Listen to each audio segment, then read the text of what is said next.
माता की। भारत माता की। मंच पर विराजमान हमारे साथी श्रीमान सुशील कुमार मोदी जी, डॉक्टर सीपी ठाकुर जी, मंत्रिपरिषद के मेरे साथी श्री रामकृपाल यादव जी,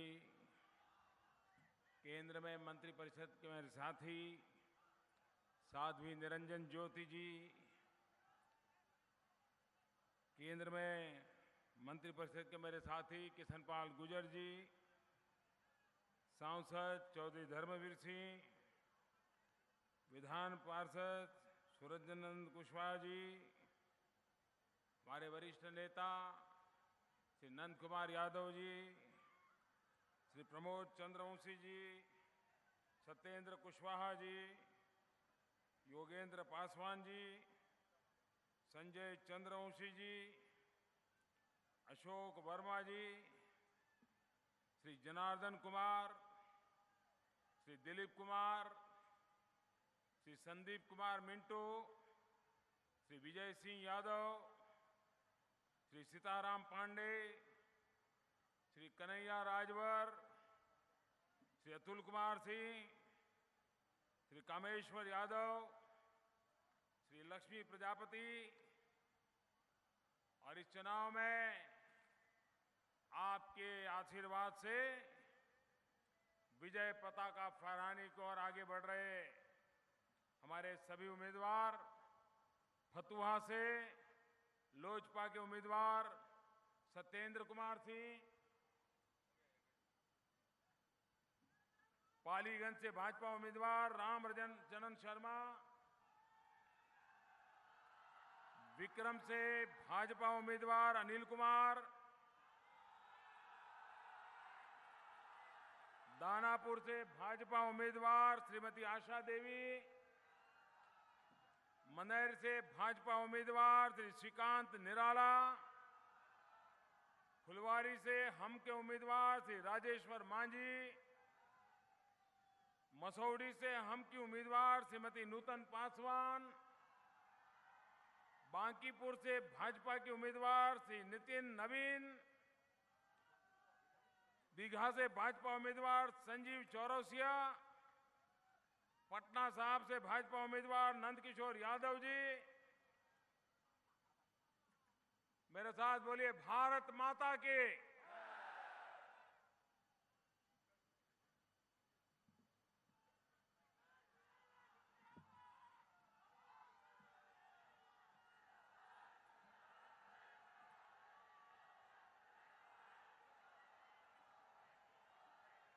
अब ये विराट जनसागर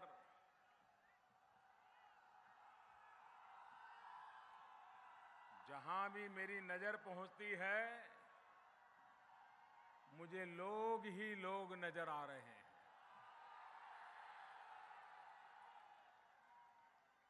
ऐसी गर्मी में घंटों से इंतजार करते रहे, तपते रहे,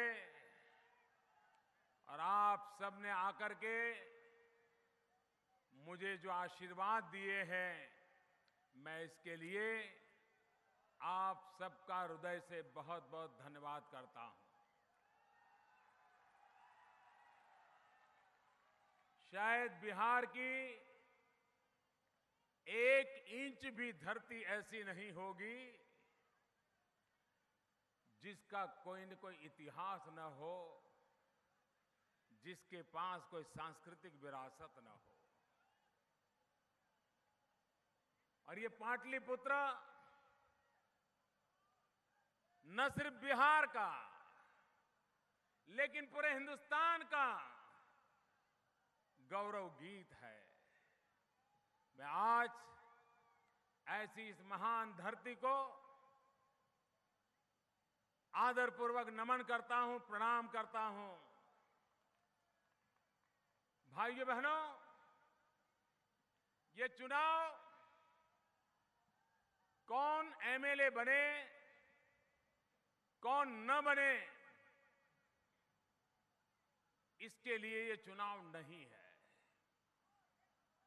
ये चुनाव कौन दल जीते कौन दल हारे उसके लिए भी नहीं है।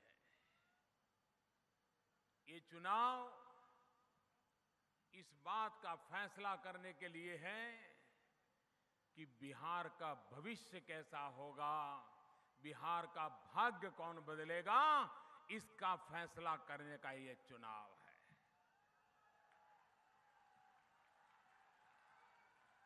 और इसलिए इस चुनाव में मेरे अपने पराये इन सारे हिसाब किताबों से ऊपर उठ करके आप सबने बिहार के भाग्य की चिंता करनी चाहिए। और मैं जितनी बार बिहार आया हूं और आज ये मेरी चौथी रैली में कर रहा हूं, भाइयों बहनों, मैं राजनीति में कई वर्षों से हूं, चुनाव लड़ाए भी हैं, चुनाव लड़े भी हैं, लेकिन ऐसा माहौल पहले कभी देखने को मिला नहीं है।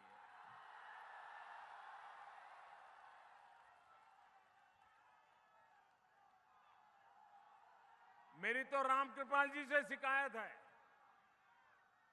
और आप सबसे भी शिकायत है। करूं? शिकायत करूं? बुरा नहीं मानोगे ना? पक्का नहीं मानोगे? शिकायत है लेकिन प्यार की है। करूं? मैं 2014 में लोकसभा चुनाव प्रचार करने के लिए पाटलिपुत्र आया था और रामकृपाल जी के लिए प्रचार करने आया था। मैं स्वयं लोकसभा का उम्मीदवार था, मैं चुनाव का नेतृत्व कर रहा था, लेकिन उस दिन जो सभा हुई उस सभा में इससे 1/3 भी लोग नहीं आए थे।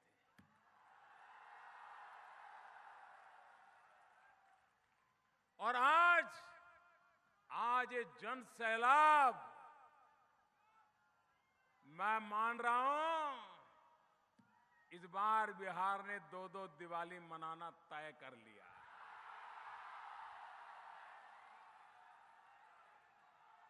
लेकिन मेरे प्यारे बिहार के भाइयों बहनों, 8 तारीख को जब नतीजे आएंगे, अकेला बिहार दिवाली मनाएगा ऐसा नहीं, पूरा हिंदुस्तान दिवाली मनाने वाला है।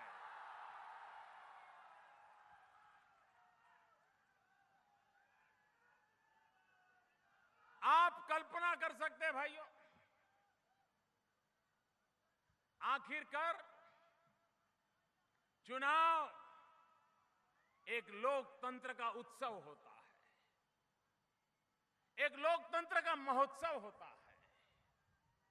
चुनाव में राजनीतिक दलों की जिम्मेवारी होती है अपनी विचारधारा से लोगों को प्रशिक्षित करें, अपने कार्यक्रमों से लोगों को परिचय कराएं, अपने नेताओं से परिचय करवाएं, अपने उम्मीदवारों से परिचय करवाएं, अपने आर्थिक सामाजिक कार्यक्रमों के विषय में लोगों को शिक्षित करें।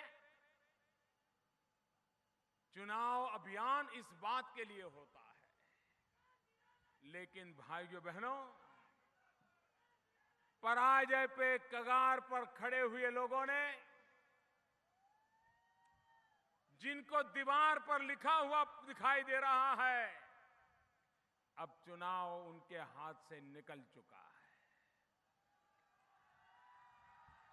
बिहार की जनता ने उनका विदाई समारंभ कर लिया है। पहले ही 2 राउंड में उनकी विदाई सभा तो हो चुकी है और इसके कारण ये नेता अपना संतुलन खो बैठे हैं, आपा खो बैठे हैं। लोकतंत्र की मर्यादाएं तोड़ करके अनाप शनाप बातों पर जनता का मनोरंजन किया जा रहा है, विरोधियों पर कीचड़ उछाला जा रहा है और चुनाव की गंभीरता को गहरी चोट पहुंचाने का षड्यंत्र चल रहा है।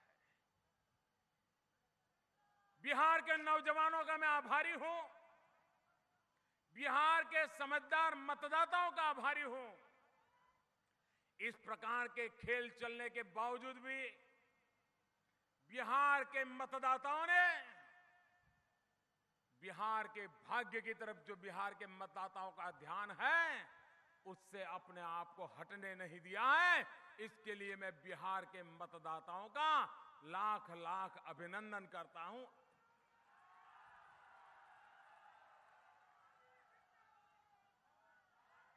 मुझे बताइए भाइयों, 2019 में,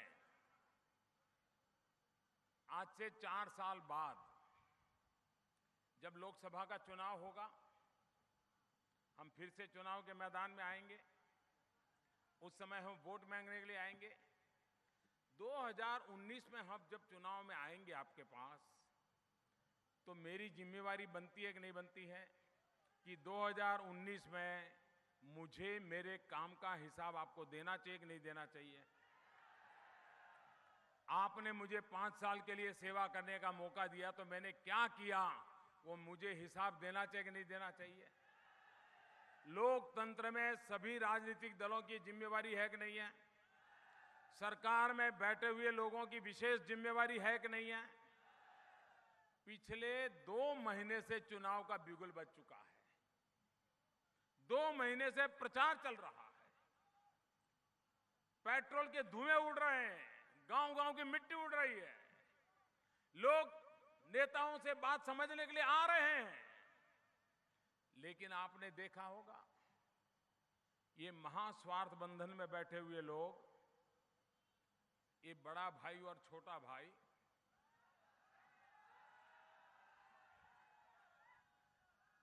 पच्चीस साल से ये सरकार चला रहे हैं। 25 साल से। क्या 25 साल से उन्होंने सरकार चलाई तो बिहार का क्या भला किया, इसका हिसाब देना चाहिए कि नहीं देना चाहिए? कितने रोड बने बताना चाहिए कि नहीं बताना चाहिए? कितने अस्पताल खुले कहना चाहिए कि नहीं कहना चाहिए? इंजीनियरिंग के लिए कितनी नई कॉलेज खुली, कितनी नई सीटें बनी, ये कहना चाहिए कि नहीं कहना चाहिए? बिजली के कितने कारखाने लगे बताना चाहिए कि नहीं बताना चाहिए? कितने गांवों को पीने का पानी पहुंचाए बताना चाहिए कि नहीं बताना चाहिए? आपने पिछले 2 महीने में इन दोनों बड़े भाई छोटे भाई जो 25 साल से राज कर रहे हैं, उनसे इस पर एक भी बात सुनने का मौका मिला क्या? कुछ बताते हैं क्या? हिसाब देते हैं क्या? क्या किया है कहना चाहिए कि नहीं कहना चाहिए? क्यों किया वो बताना चाहिए कि नहीं बताना चाहिए? कब किया वो कहना चाहिए कि नहीं कहना चाहिए? लेकिन ये जनता को अपनी जेब में मानते हैं। इनको जनता की परवाह नहीं है।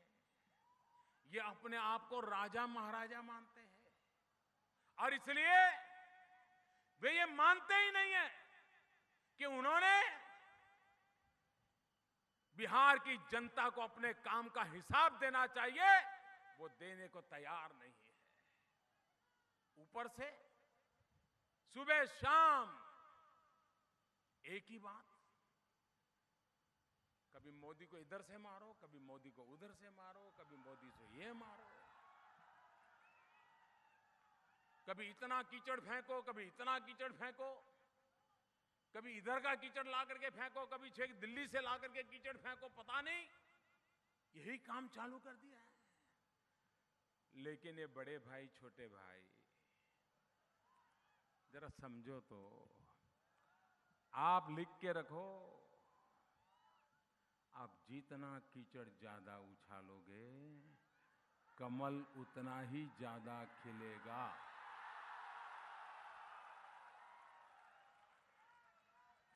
जितना ज्यादा कीचड़ उछालोगे उतना ज्यादा कमल खिलने वाला है। आपका जिम्मा है जनता को हिसाब दो। जनता सब कुछ जानती है। मुझे लालू जी के खिलाफ एक शब्द भी बोलना नहीं है। क्या जरूरत है? कोई जरूरत है क्या? इसलिए जरूरत नहीं है कि मैंने पिछले कुछ दिनों के पहले नीतीश कुमार ने लालू जी को जो प्रेम पत्र लिखा है वो मैंने पढ़ लिया। अगर नीतीश जी ने लालू जी को ऐसा प्रेम पत्र न लिखा होता तो शायद मुझे भी पता नहीं होता कि लालू जी किस खेत की यानी कैसी विशेष व्यक्ति है। मुझे पता नहीं चलता। कैसे कैसे आरोप नीतीश कुमार ने लगाए हैं। मैं पूछना चाहता हूं, मैं उन लालू जी के भक्तों को पूछना चाहता हूं, ऐसी तो आपकी क्या मजबूरी है कि नीतीश कुमार की ऐसी भयंकर गालियों वाली चिट्ठी और आपका खून नहीं खौलता है? आप लालू जी का अपमान झेल रहे हैं, क्या कारण है? क्या मजबूरी है? लालू जी की तो मजबूरी मैं जानता हूं, क्योंकि उनके लिए तो पिछली बार बेटी को बेचारी को सेट करने की कोशिश की, नहीं कर पाए। अब बेटों को सेट करने में लगे हैं। बेटों को सेट करने में पूरे बिहार को अपसेट कर रहे हैं, पूरे बिहार को अपसेट। और इसलिए मेरे भाइयों बहनों, क्या मजबूरी है नीतीश कुमार की? अरे सत्ता सब कुछ नहीं होती है। लोकतांत्रिक नीतीश कुमार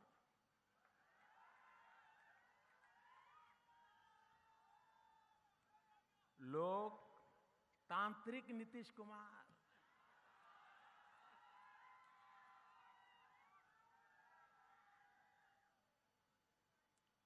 सत्ता की इतनी भूख, सार्वजनिक जीवन के मूल्य होते हैं। हमारे बिहार के पड़ोस में बलिया, उत्तर प्रदेश का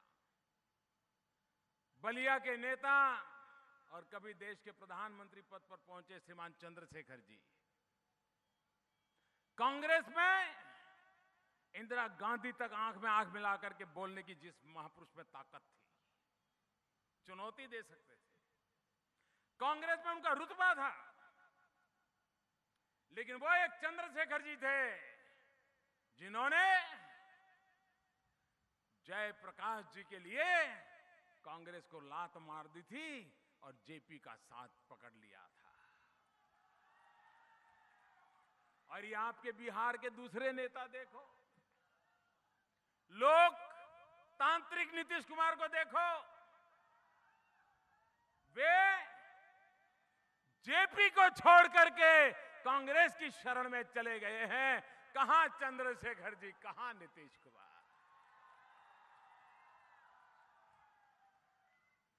और इसलिए मेरे भाइयों बहनों, निर्णय आपको करना है। 25 साल बर्बाद हो चुके हैं, और ज्यादा बर्बाद होने देना है क्या? होने देना है क्या? हमारे नीतीश बाबू को लगा कि उनके हाथ में एक अच्छा शब्द आ गया है, तो पिछले 15-20 दिन से उसी की गोली को खाते रहते थे, बताते रहते थे, और उनको मजा आता था कि वाह। वो कहते थे बिहारी की बाहरी, बिहारी की बाहरी। ये बड़े भाई छोटे भाई को मैं पूछना चाहता हूं, आप मेरे नौजवान साथियों, आप मुझे बताइए, आज बिहार में पलायन हो रहा है कि नहीं हो रहा है? नौजवान को बिहार छोड़ के जाना पड़ता है कि नहीं जाना पड़ता है? पढ़ने के लिए जाना पड़ता है कि नहीं जाना पड़ता? रोजी रोटी के लिए जाना पड़ता है कि नहीं जाना पड़ता? नौकरी के लिए जाना पड़ता है कि नहीं जाना पड़ता है? बूढ़े माँ बाप को छोड़ करके जाना पड़ता है कि नहीं जाना पड़ता है? अपने यार दोस्तों को छोड़ करके जाने के लिए मजबूर होना पड़ता है कि नहीं होना पड़ता है? गांव, खेत, खलिहान सब कुछ छोड़ना पड़ता है कि नहीं पड़ता है? शहरों में जाकर के गंदी झुग्गी झोपड़ी में रहने के लिए मजबूर होना पड़ता है कि नहीं होना पड़ता है? बाहर लोगों के अपमान सहने पड़ते कि नहीं पड़ते? ये परिस्थिति किसने पैदा की? किसने पैदा की दोस्तों? 25 साल दो पीढ़ी तबाह कर दी, दो पीढ़ी तबाह कर दी। ये पाप किसने किया है? ये बिहार के नौजवानों को बिहार के बाहर किसने धकेल दिया? मेरे बिहार के नौजवानों को बाहरी बनने के लिए मजबूर किसने किया? ये बाहरी बनाने का पाप बड़े भाई छोटे भाई ने किया है। मैं मेरे बिहार को बाहरी नहीं बनने दूंगा। मैं मेरे बिहारी को बाहरी नहीं बनने दूंगा। ये मेरे नौजवान को यही रोजगार मिलना चाहिए, यहीं पर उसको शिक्षा दीक्षा मिलनी चाहिए। और कैसा झूठ चला रहे हैं?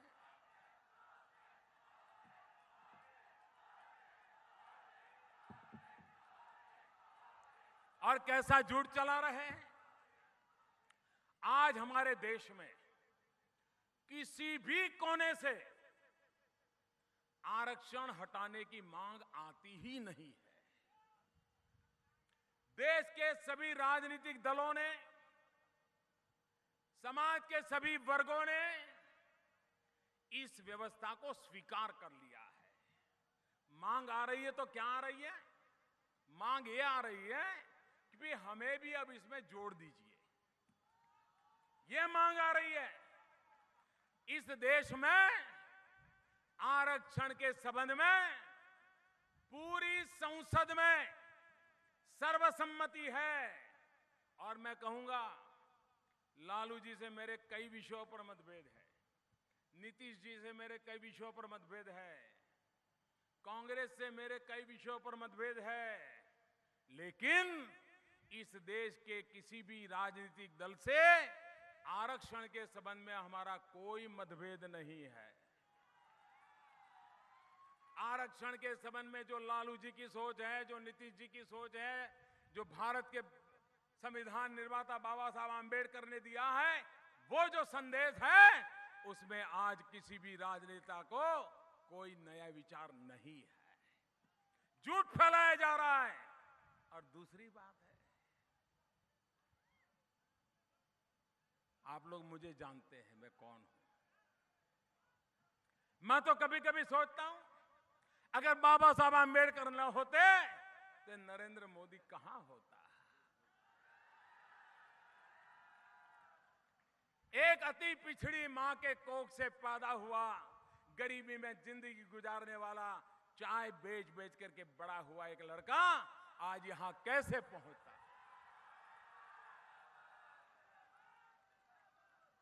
और इसलिए भाइयों बहनों, ये जो झूठ चलाया जा रहा है, और कुछ लोग 50 बार कहने के बाद भी अपने झूठ को दुनिया पर थोपने का प्रयास कर रहे हैं, उन सबको चुन चुन करके बिहार की जनता जवाब देगी। ये मेरा बिहार पर भरोसा है। भाइयों बहनों, ये महास्वार्थ बंधन, ये महास्वार्थ बंधन हम सुनते थे कि इसमें 3 दल है, 3 खिलाड़ी हैं। एक लालू जी, दूसरे नीतीश कुमार, तीसरे मैडम सोनिया जी।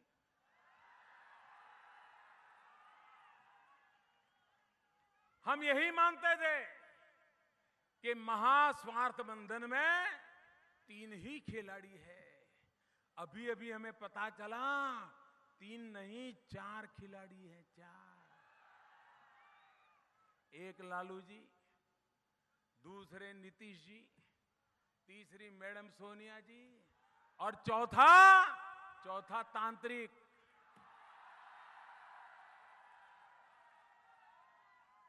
क्या हो गया यहां के नेताओं को? बिहार की धरती, जहां वैशाली से लोकतंत्र का सूरज उगा था, जहां से लोकतंत्र की पहली किरण निकली थी, उस बिहार की धरती पर ऐसे भी लोग हैं जो कभी सत्ता के सिंहासन पर बैठे हुए थे, वे आज लोकतंत्र की आस्था छोड़ करके जंतर मंतर में लग पड़े हैं। बिहार को 18वीं शताब्दी में धकेलने का पाप हो रहा है। बिहार के नौजवान को जंतर मंतर नहीं, बिहार के नौजवान को लैपटॉप चाहिए, लैपटॉप चाहिए, उसके हाथ में कंप्यूटर चाहिए। वो पढ़ लिख करके आगे जाना चाहता है। और मैं तो हैरान हूं, हमारे लालू जी कहते हैं मैं सफेद कबूतर काटूंगा, मैं काला कबूतर काटूंगा, मैं मिर्ची का धुआं करूंगा। अरे लालू जी, अरे मोदी की चमड़ी उधेड़नी तो उधेड़ दो, कृपया करके उस कबूतर को मत मारो, बेचारे कबूतर को मत मारो। आप जहां कहोगे मैं आ जाऊंगा, मेरे जितने टुकड़े करने आपको छूट है, भगवान की खातिर कबूतर को मत मारो, ये पाप मत करो। क्या कर रहे हैं ये लोग? विकास के मुद्दों की चर्चा करने की तैयारी नहीं है। बिहार को कहां ले जाना है? आप मुझे बताइए मेरे भाइयों बहनों, आज बिहार में अगर बिजली होती तो पूरा ये बिहार पूरे हिंदुस्तान को चमका देता भैया। जब झारखंड बिहार का हिस्सा था, तब कोयले के भंडार आपके पास थे, तब आपने बिजली के लिए कुछ नहीं किया और बिहार अंधेरे में डूबता रहा। मैं प्रधानमंत्री बनने के बाद भूटान गया, पहली मुलाकात, नेपाल गया और मैंने पहला काम किया, वहां पानी से बिजली निकालने के यंत्रों का लगाने का करार किया और वो बिजली बिहार को देने का फैसला किया। मैं बुरी तरह समझता हूं, अगर हिंदुस्तान विश्व के अंदर अपनी ताकत खड़ी करना चाहता है, अगर हिंदुस्तान आर्थिक विकास की ऊंचाइयों पर आगे जाना चाहता है, तो बिहार की प्रगति के बिना हिंदुस्तान आगे नहीं बढ़ सकता है। हमें सबसे पहले बिहार को आगे बढ़ाना है, पूर्वी उत्तर प्रदेश को आगे बढ़ाना है, पश्चिम बंगाल को आगे बढ़ाना है, आसाम को, नागालैंड, मिजोरम, पूर्वांचल को, उड़ीसा को, पूरा पूर्वी हिंदुस्तान, उसे हमें आगे बढ़ाना है, तभी विकास होगा। और भाइयों बहनों, मेरे पास विकास की बड़ी सरल भाषा में आपको बात बतानी है। 1,25,000 करोड़ का पैकेज दिया है, 40,000 करोड़ जो पुराना कागज पे पड़ा था वो भी देने का हमने स्वीकार कर लिया है। 1,65,000 करोड़ रुपया बिहार की धरती पर उतरेगा। बिहार का भाग्य बदलेगा कि नहीं बदलेगा? बदलेगा कि नहीं बदलेगा? ये काम होना चाहिए कि नहीं होना चाहिए? ये काम करने के लिए आपकी मुझे मदद चाहिए कि नहीं चाहिए? मदद मिलेगी क्या? पक्का मिलेगी? भाइयों बहनों, मेरे पास ये जो 1,65,000 करोड़ का पैकेज का जो प्रोग्राम है, उसका सीधा सीधा अगर मैं बताऊं तो क्या होने वाला है। मेरा 6 सूत्री कार्यक्रम है। बिहार का भाग्य बदलने के लिए मेरा 6 सूत्री कार्यक्रम है। 3 सूत्र हैं बिहार प्रदेश की भलाई के लिए और 3 सूत्र हैं बिहार के परिवारों की भलाई के लिए। परिवारों का भी भला होना चाहिए, बिहार का भी भला होना चाहिए, तब जाकर के संपूर्ण बिहार जगमगाएगा। और इसलिए बिहार प्रदेश के लिए मेरे 3 सूत्री कार्यक्रम है। पहला है बिजली,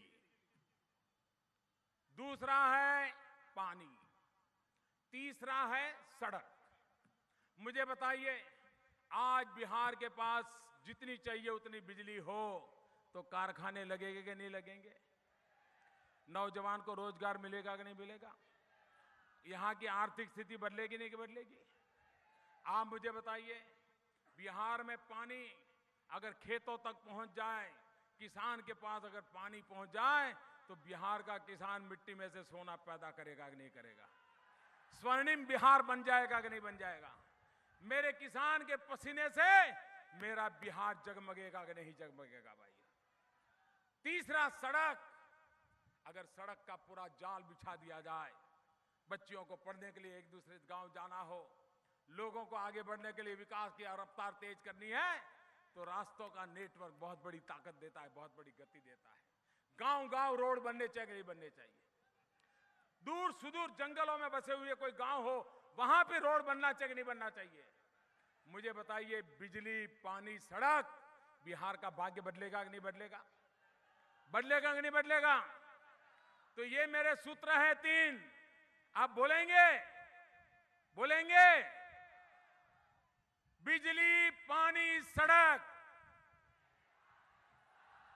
बिजली, पानी, सड़क। बिजली, पानी, सड़क। विकास का है यही राह। विकास का है यही राह। मेरे 3 सूत्र हैं परिवार के लिए। परिवार के लिए 3 सूत्र हैं। ये 3 सूत्र, सबसे पहला सूत्र है पढ़ाई, दूसरा सूत्र है कमाई, और तीसरा सूत्र है बुजुर्गों को दवाई। मुझे बताइए, बिहार के नौजवान को अच्छे से अच्छी शिक्षा मिलनी चाहिए कि नहीं मिलनी चाहिए? पढ़ाई का अवसर मिलना चाहिए कि नहीं मिलना चाहिए? जो भी पढ़ना चाहिए, जितना पढ़ना चाहे उसको मिलना चाहिए कि नहीं मिलना चाहिए? गरीब से गरीब बच्चे को भी पढ़ाई का अवसर मिलना चाहिए कि नहीं मिलना चाहिए? तो मेरा एक सूत्र है पढ़ाई, दूसरा है कमाई। बिहार के अंदर, बिहार के नौजवान को कमाई होनी चाहिए कि नहीं होनी चाहिए? रोजगार होना चाहिए कि नहीं होना चाहिए? नौकरी मिलनी चाहिए कि नहीं मिलनी चाहिए? मां बाप के पास कभी हाथ ना फैलाना पड़े, ऐसी नौजवान की स्थिति होनी चाहिए कि नहीं होनी चाहिए? और इसलिए मेरा दूसरा सूत्र है कमाई, और मेरा तीसरा सूत्र है हमारे बुजुर्गों के लिए दवाई।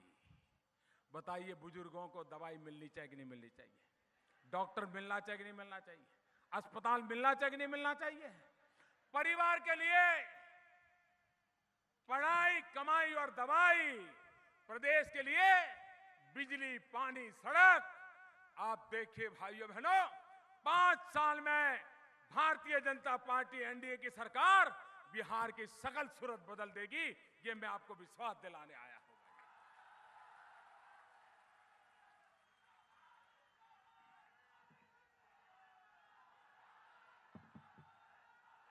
भाइयों बहनों,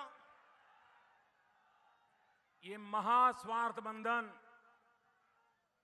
ये महास्वार्थ बंधन, ये महास्वार्थ बंधन, इसकी पहचान क्या है?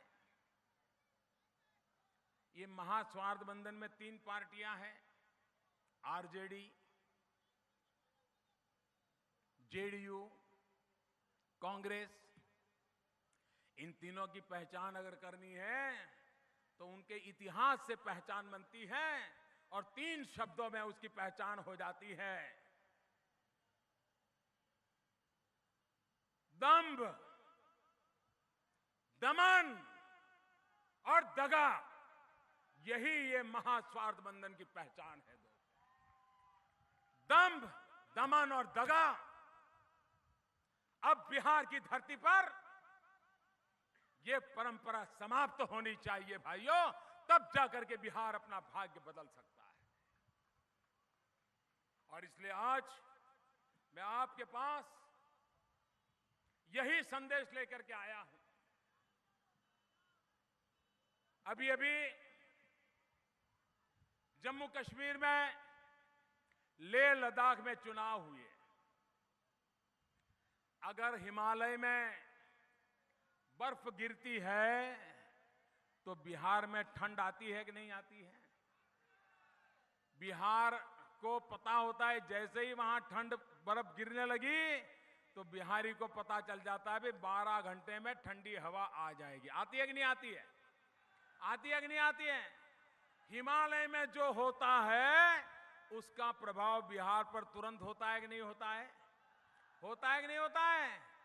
अभी लेह लद्दाख में चुनाव हुआ, अभी हुआ 2 दिन पहले, जहां 90% माइनॉरिटी है, 90%, वहां पर चुनाव हुआ और Bharatiya Janata party clean sweep कर गई, क्लीन स्वीप कर गई। बाकी सारे के सारे साफ हो गए। जिस कांग्रेस पार्टी के वहां कभी 22 सीटें हुआ करती थी वो 5 पे आ गए, 5 पे आ गए। अब मुझे बताइए, बर्फ गिरती है तो हवा चलती है, तो ये विजय की भी हवा चलेगी कि नहीं चलेगी? लद्दाख वाले ने तो दिवाली मना ली, बिहार 8 तारीख को दिवाली मनाएगा कि नहीं मनाएगा? मैं आपको 8 तारीख को दिवाली मनाने के लिए शुभकामनाएं देता हूं, लेकिन मतदान के दिन भारी मात्रा में मतदान हो, भारी बहुमत से भारतीय जनता पार्टी और एनडीए का विजय हो। और ये विजय इसलिए भारी बहुमत से होना चाहिए। भाइयों बहनों, आप मुझे बताइए, आजकल दुनिया में हिंदुस्तान का डंका बज रहा है कि नहीं बज रहा है? चारों तरफ हिंदुस्तान की गूंज बज रही है कि नहीं बज रही है? चारों तरफ हिंदुस्तान का जय जयकार हो रहा है कि नहीं हो रहा है? अमेरिका में हो रहा है, जर्मनी में हो रहा है, चीन में हो रहा है, कनाडा में हो रहा है, दुबई में हो रहा है। क्यों हो रहा है? क्यों हो रहा है? ये चारों तरफ भारत का जय जयकार क्यों होने लगा है? क्या कारण है? क्या कारण है? क्या कारण है? मोदी कारण नहीं है, मोदी के कारण नहीं हो रहा है। ये पूरी दुनिया में जो जय जयकार हो रहा है वो जय जयकार 125 करोड़ देशवासियों के कारण हो रहा है। 125 करोड़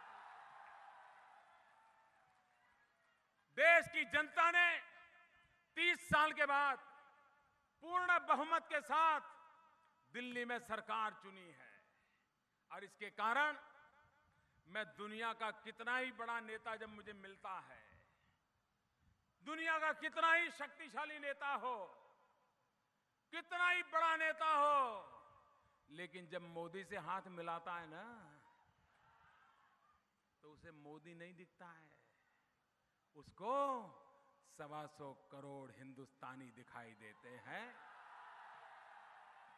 ये ताकत है जिसके कारण दुनिया में हिंदुस्तान का डंका बज रहा है। आप मुझे बताइए, हम चाहते हैं कि पूरे हिंदुस्तान में बिहार का डंका बजना चाहिए? आप चाहते हैं बिहार का डंका बजे? आप चाहते हैं बिहार का जय जयकार हो? आप चाहते हैं दुनिया में बिहार का जय जयकार हो? तो भाइयों बहनों, बिहार में भी आपको 2/3 बहुमत की सरकार बनानी पड़ेगी। बनाओगे? बनाओगे? पक्का बनाओगे? बहुत बहुत धन्यवाद। सभी नेता लोग आ जाएं, मेरे साथ मुट्ठी बंद करके पूरी ताकत से बोलिए, भारत माता की। आवाज उनको सोने नहीं दे ऐसी होनी चाहिए। भारत माता की, भारत माता की, भारत माता की। बहुत बहुत धन्यवाद।